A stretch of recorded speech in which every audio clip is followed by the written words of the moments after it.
The authorities in eSwatini have deployed the army to primary and high schools where students have been protesting in favour of democratic reforms. Pupils who boycotted classes for the past month are also calling for free education and better learning conditions.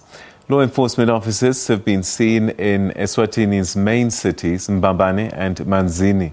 Officials say that they've been deployed as a precautionary measure to help maintain peace. Civil society and opposition groups demonstrated since June, and at least 27 people died as police clashed with protesters in some of the worst unrest in the country's history. For more on developments in eSwatini, we're now joined by political analyst Siphetfo Dlamini. Thanks so much indeed for joining us and welcome to the programme. Thank you very much, Peter, and good evening to your viewers. The deployment of the army to schools is pretty serious, and one can't help start to think about the apartheid regime in South Africa 1976. No, absolutely. But what I can say, Peter, is that the deployment of the army and the military, of course, the military and the police force has been a culture that has been practiced quite a number of years in the Kingdom of Swaziland. It is no surprise that this is currently happening even now. You will recall in the previous months as well that while there were calm protests and protests that were happening by from the civil society, there has been always that culture to say that police needs to be there, the army needs to be there. So there is nothing really unique or strange. That is just how the Kingdom of Swaziland has always been. It is unfortunate, therefore, that in this case we are dealing with innocent souls who are basically trying to bring forth a voice so that they can actually have their demands met through a simple, peaceful protest. We'll talk about their demands just now, but how has the army been responding? Have they been using a heavy hand on the students as yet? No, absolutely. We've had quite a number of instances where some of the students were basically shot, some were threatened, some were basically intimidated, and that has always been ongoing. But I must say, Peter, that this is just a way in which the army tries by all means, to instill some sort of fear, to intimidate those who are, engaging in those protests. So there has been quite a number of injuries as well, and some, students have actually been arrested. And we speak of the youngest being 7 years old. You will imagine how detrimental that can be, in the minds of not only the parents but the students themselves in terms of, their psychological makeup and how they basically perform in schools. And as you said, I mean, if there's a culture of army and police deployment like this, the students knew what was coming, but they did it anyway, which suggests a frustration that goes beyond fear now. Yes, what I would describe what is currently happening there is that Swaziland is in a very terrible, horrible, very bad state of chaos.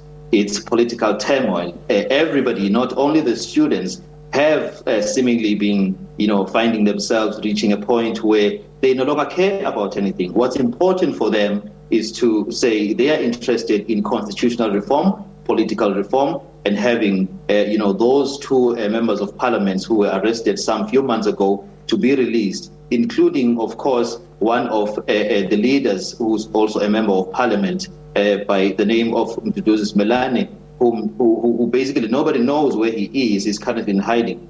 And therefore, you will understand that it's quite a tense situation, and it doesn't seem like there's going to be any point of return going forward.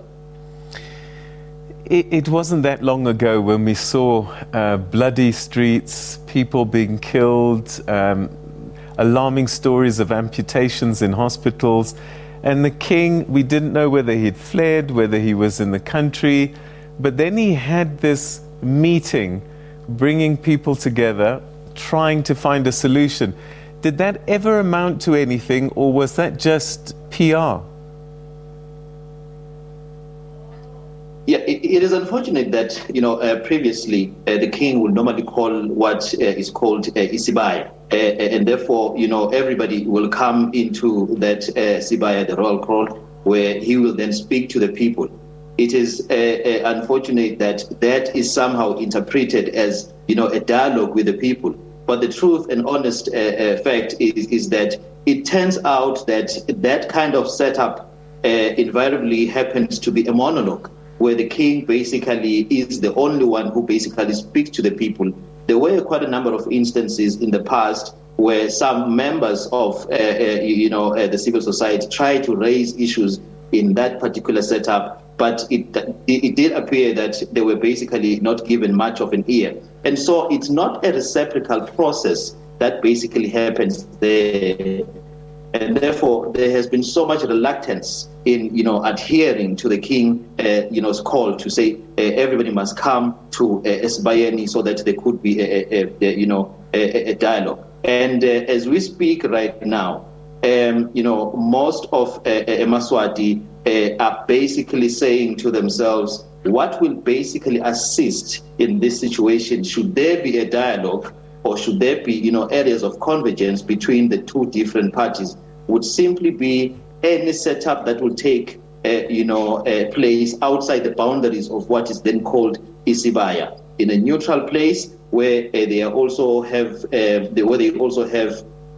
security, and ensure that they are represented by also international bodies. So yes, I do want to agree with you that eMaswati right now do not take the king seriously in whatever he says. There's been quite a lot of mockery as well, especially on social media. For the first time in the history of the country, the king has been disrespected as such. And of course, you do understand such behavior after having called quite a number of platforms, or after having, said, let us find ways of meeting each other halfway. But it does appear that, the government of Swaziland is basically not interested in heeding to that call.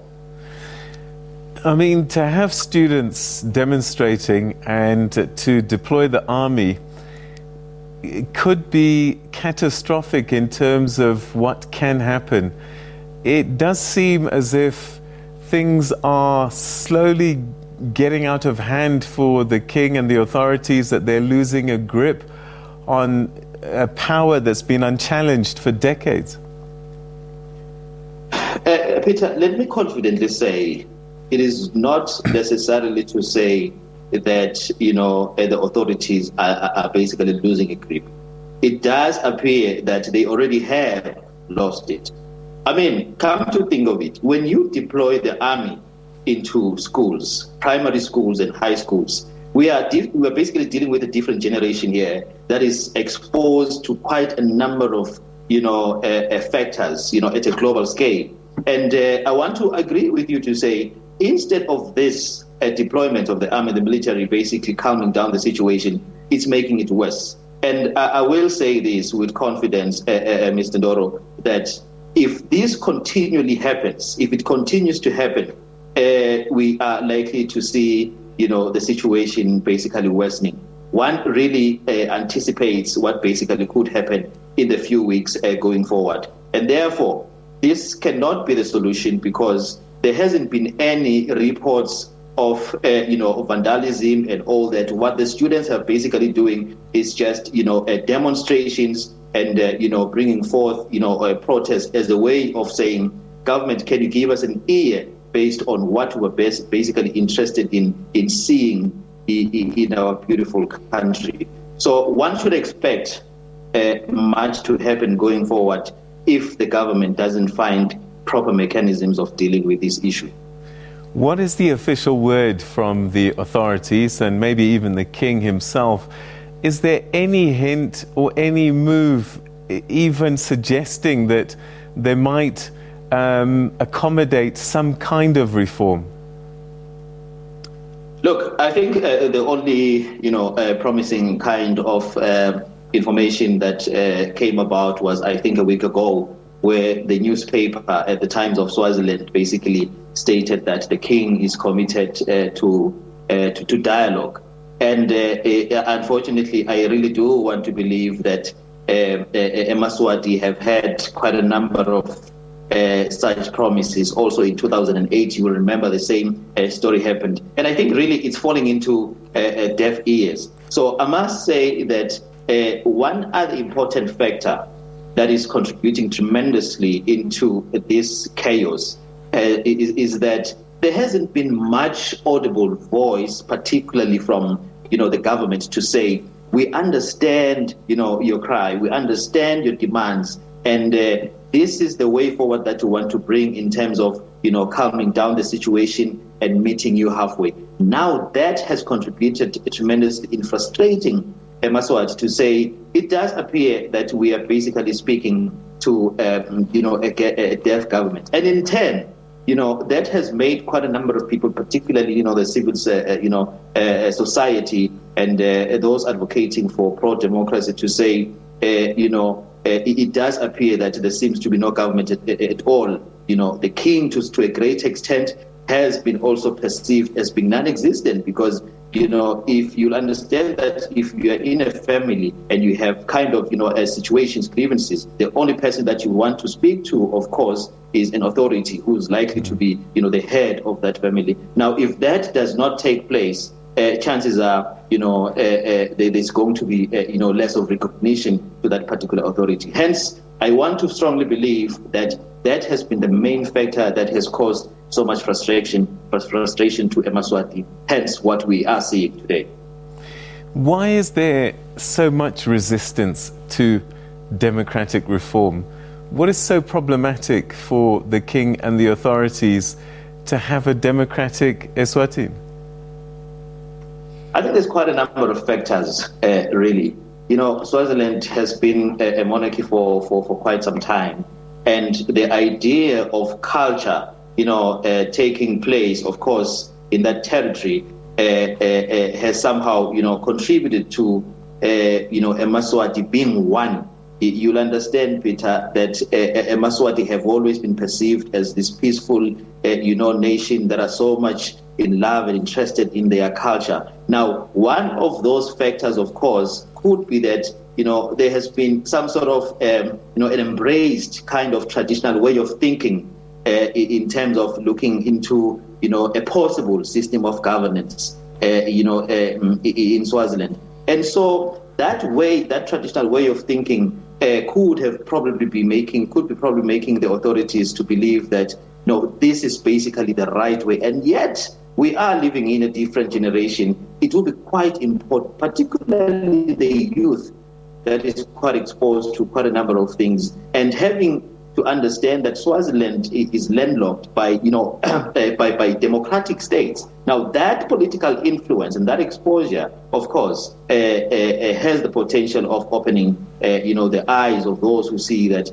it does appear that we are living in a confined space where freedom of expression and other rights are basically not recognized. But one more other thing, which I think could also be the reason for such reluctance, is that in the past, even as we speak, it does appear that the king has found a way of instilling some sort of fear even to those who are running the government at parliament level, and given the fact that he's the one responsible for appointing the judges, appointing some cabinet ministers, it does appear that we seem to be working with individuals who are so much inclined, to the politics of the stomach. And therefore, that fear, of course, could be something that contribute towards that reluctance to say, hey, we can't basically do anything much because, the king will basically, I'll get fired, for example, or whatever the case may be. But I must say that what is currently happening now will be a very good, test to the current government to see to it if they could be, wise enough to heed this call before it actually gets worse. The students' demands are about education, getting this allowance that they'd been promised, which doesn't seem to be coming through, but free education generally, because for them, education perhaps is the only vehicle that they have out of poverty? Yeah, I think there's basically quite, a plethora of issues.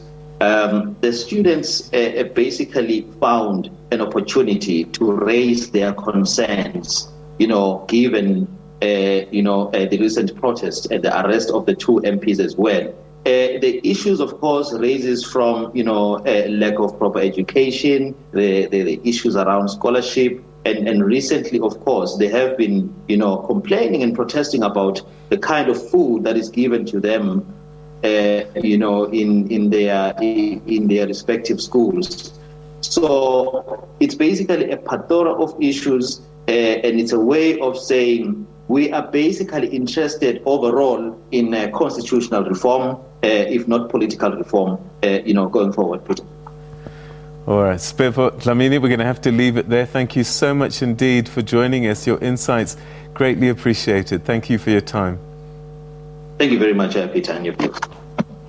Okay, so that's a disturbing situation in eSwatini.